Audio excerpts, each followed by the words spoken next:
Hello and welcome back to Bello ZOO, everyone. We are starting with the speed build this time because I thought, hey, I might want to show you how I built the entrance on the other side of the zoo. I call it entrance B just because we've called the first one on the other side of the zoo entrance A. It's another way how you can access this zoo is from this point, so we definitely need some entrance here. Now the zoo is a little bit different than what you might see usually. Is that because we don't have any parking lot? No, if you are coming to this zoo using a car, you have to leave it in the foot of the mountains and either took the train right to the top that would bring you to the entrance A, which we already completed, or you can take on the dedicated bus line, which will take you to the bus parking spot and to bus stop that is from this side of the zoo. Just you can see it in the background right now, and we still do have some stuff to do in the department, but no parking lot, right? Just for some buses. That will save us some work. It's for me, it's just a convenient way how to do it, and it's okay. I mean, it's top of the mountain, so you certainly don't want to build a parking lot at top of the mountain. So it is what it is, right? So the building is I aimed for a modern build here, lots of glass, so you can certainly have very nice views from inside the building where there's going to be I thought it could be like cafe, maybe small restaurant, maybe gift shop. I don't know. I will try to come up with something. So I really don't know in the time I'm recording this speed build. Hopefully I can make it look good because it's glass all the way around almost. So we need to take advantage of the lighting that's going to come up from all directions. We need to take advantage of the views that it offers. So it's going to definitely be interesting build.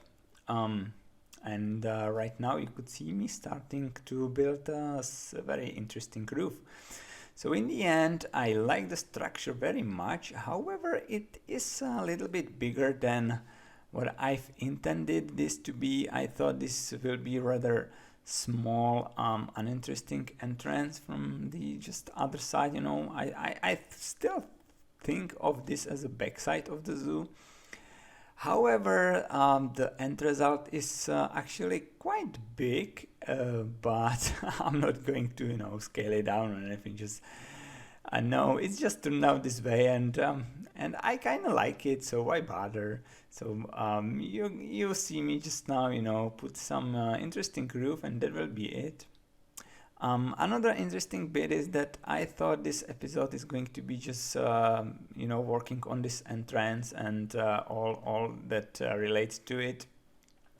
But then I got some interesting discussion on with one of you in the comments about animals, and I actually came up with one more animal, and it's gonna make it into this episode. So it's a komodo dragon, and I thought I could use the little space that is on the edge of the mountain, just below and around this building. So that's going to come up in this episode as well. I will show you my progress just after this speed build, which is slowly coming to an end.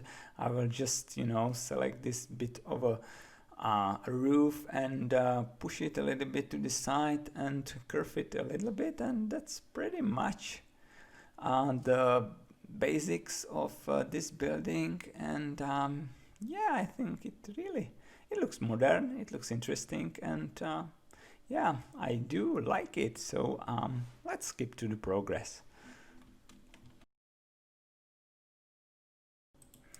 So welcome to my progress. This is as far as I could get in one evening after the speed build was done. So as promised, there will be, yeah, there he goes. Actually, yeah, we do have one already.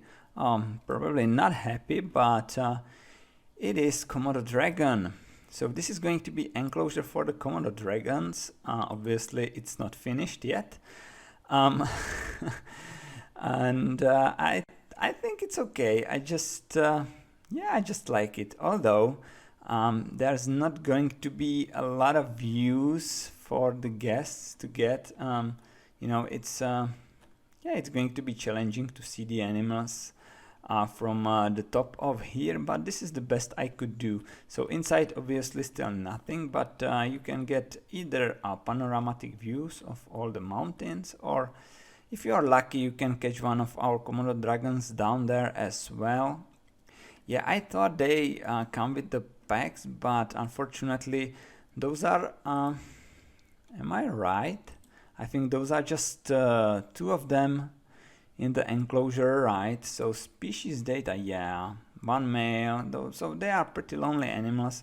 So two of those Komodo dragons will easily get lost. So we need to think about how to put the foliage in here, how to structure the enrichments in this habitat to really make sure that our guests catch a lot of glimpses of those animals. So obviously they are standing here, they are looking from here. So I think this will be the main viewpoint for the Komodo dragon enclosure. So it definitely makes sense to smooth a little bit this mountain edge, so those people can catch the proper size of the animal. As you can see, they are not actually seeing them right now.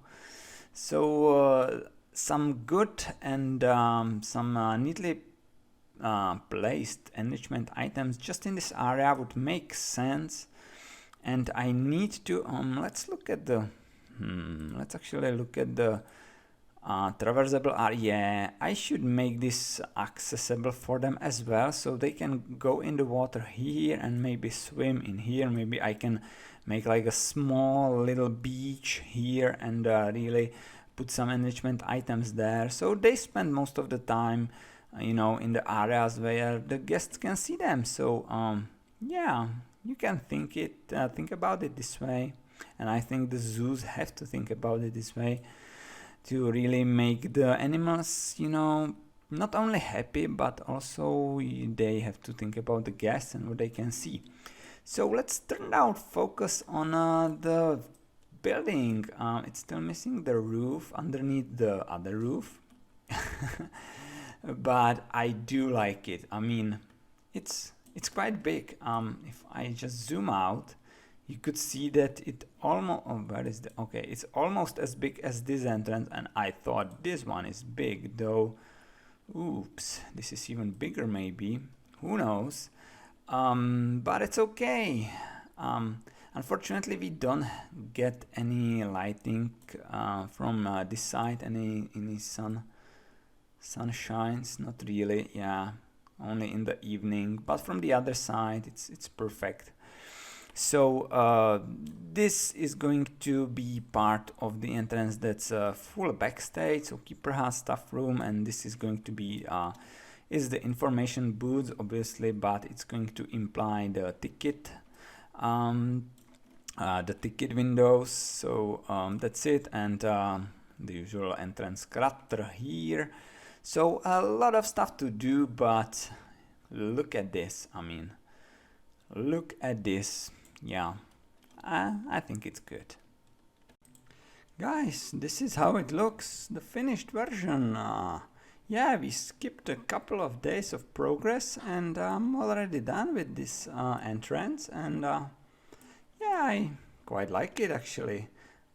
So what has changed since the progress? I think obviously the nature around, but I've put in a lot of details, so let's just, you know, for a second take an overall look of what we have before we delve into details, because I think this sits on the hill very nicely, and I also like how the roof kinda, you know, shows up top here, but on the other hand it somewhat seamlessly joins the rocks actually here, so I think it works together very well from this side especially, and even if you are coming down this way, I think it's pretty nice dominant, and the views from inside must be very nice. But let's start with the komodo dragon enclosure. We do have a couple of komodo dragons here. This is the male and the female. Okay, let me get rid of this UI. So it's pretty basic. I mean, I've tried to not put as much foliage, but still we are in a tropical biome. The komodo dragons are not quite, adapt to it, but we do have some sand here and the waterfalls. Obviously, this waterfall is kind of going nowhere, but it's just, this is basically the border of the zoo I'm going to create. So let's just, imply that the water falls down and joins the river that is somewhere in the distance. And yeah, so I think it works well. Let's look at their traversable area.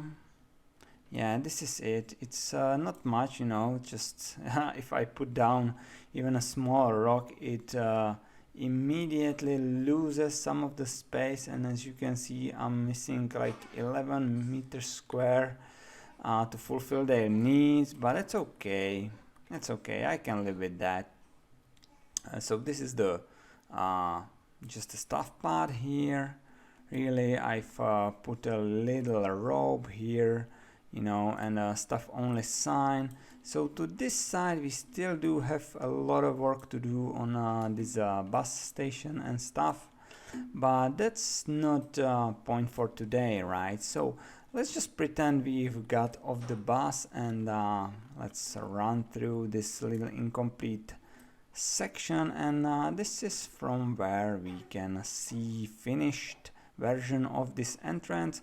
So I guess people can stop by here to buy the tickets. We have some prices up in here which we reused from the other entrance, and yeah, so you buy your tickets, you can look at the map which is now finally finished.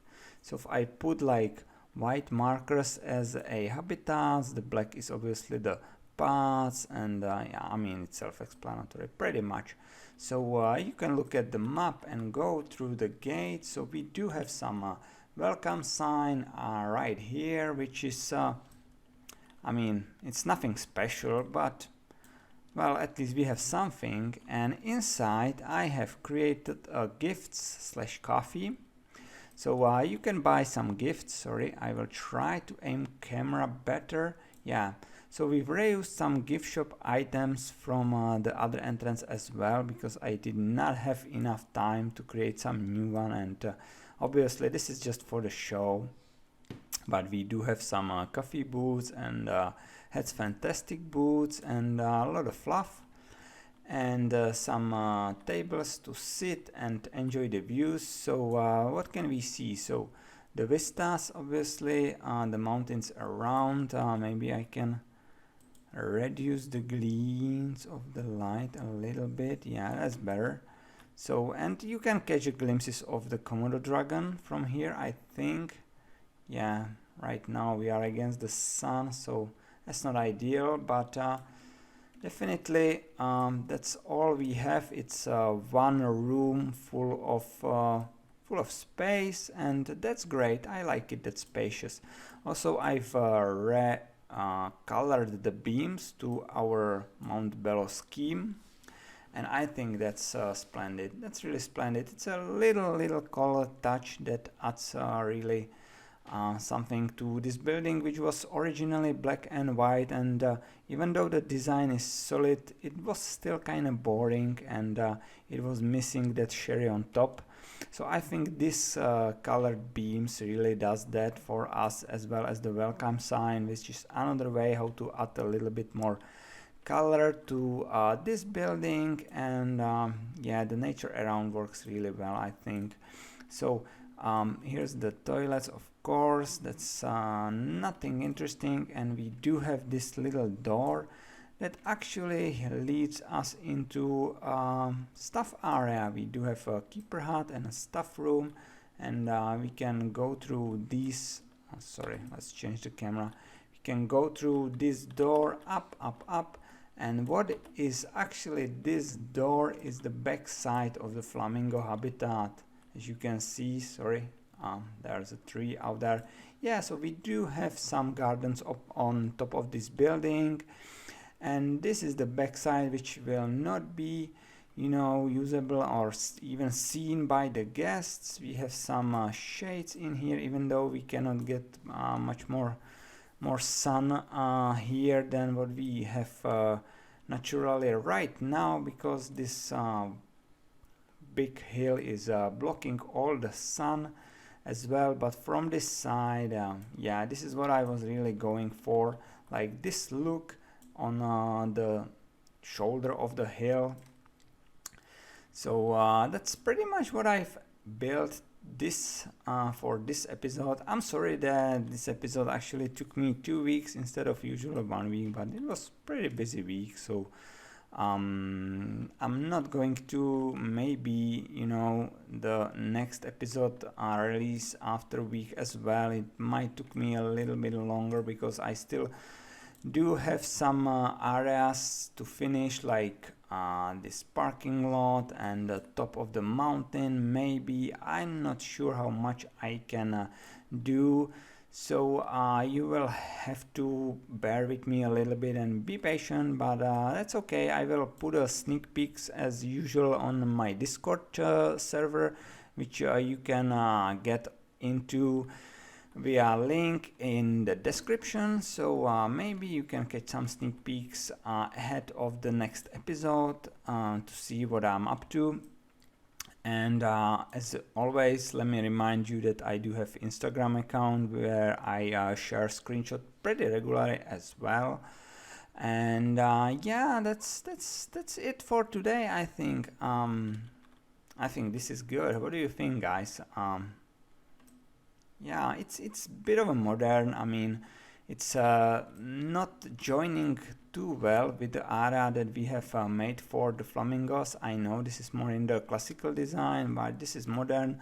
But actually, I think this has a little bit of a realism, because in the zoos, as the different parts are created in a different time, you know, the design can change pretty quickly in between the two buildings that you know, stand very close to each other. So this is not uncommon. So I can see how this adds actually a little bit of realism. So the Flamingo Lagoon is yeah, not that much popular. Actually, a lot of guests who comes to this zoo go straight for the orangutans and for the jaguars, which are like the big boys in our zoo, and that is pretty understandable, I think. The waterfall still is very popular, even though not much guests venture onto the actual bridge, because there's no animal there, and the cassowary corner is very quiet. Yeah, you could see there's nobody here right now, not even the animals. But it's okay, we've intended it this way. I think I put some constraints on the number of guests in my zoo, so maybe that's also the reason why there is not much stuff happening. And yeah, I've enabled the aging and birth once again. I had it disabled for a long time, so we do have a lot of cuties in the zoo right now. So when I release it, yeah, you could see a lot of juvenile animals. Actually, no, the jaguar is not at home right now, but oh, what is this? Oh, there it is. That's the stuff. See? Sorry, he's just going over the top. Is anybody looking up? No, they are just pointing to, oh yeah, this guy. Interesting. Seems a little bored, actually. Oh, you know, yeah, I got I got a little bit sidetracked here, but you know, this zoo is really I like to just roam around, hang out, and look for some nice views. I mean, we can get even a different views than usual, like from this side. This is good as well, and the gharials just, oh, there goes the baby gharials. I think we do have some underwater viewing here. Yeah, so maybe we can catch some of those underwater. Yeah, if only they can come a little bit closer. Anyway, I like this gharial's little corner in here very much. And I also like this little stuff area, which is hidden between the tortoise house, orangutan house, and it's on the other side of the gharial lagoon. And it's just a little quiet corner with a lot of mess and you know, just utility stuff, but it's nice in its own way. As you can see, we do have this road coming down on the back of the zoo, which is I think pretty good design. I think we managed that very well, and the backstage, the main backstage, is obviously here, and as a guest you don't see any of that, which is just perfect and what I aim for.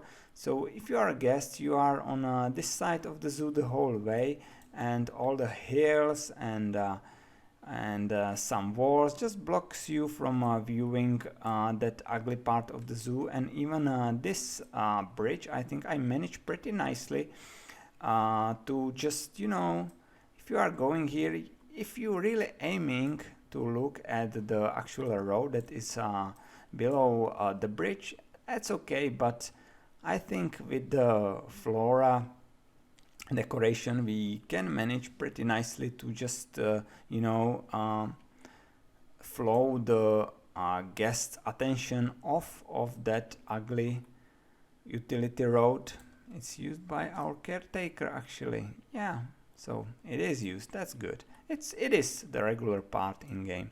And if you are going for any backstage of the dome, you will actually have to open this gate and go through a little bit of an area that is made for the guest, but then you disappear again behind these walls and gates, and there's the last utility area that's in the zoo. And inside the dome, obviously, we have reviewed that I think pretty thoroughly. It's just a little reminder how this zoo has even the mechanics of like the backstage and taking care of everything that's not seen by the guest. It is at least at somewhat degree took care of in this zoo. And yeah, well, let's return to this side of the zoo. I will let you look at the newest addition to this zoo once again for a little bit, and I will leave you at that, guys. So if you are not subscribed, consider doing so. And guys, I hope to see you in the next one. Goodbye.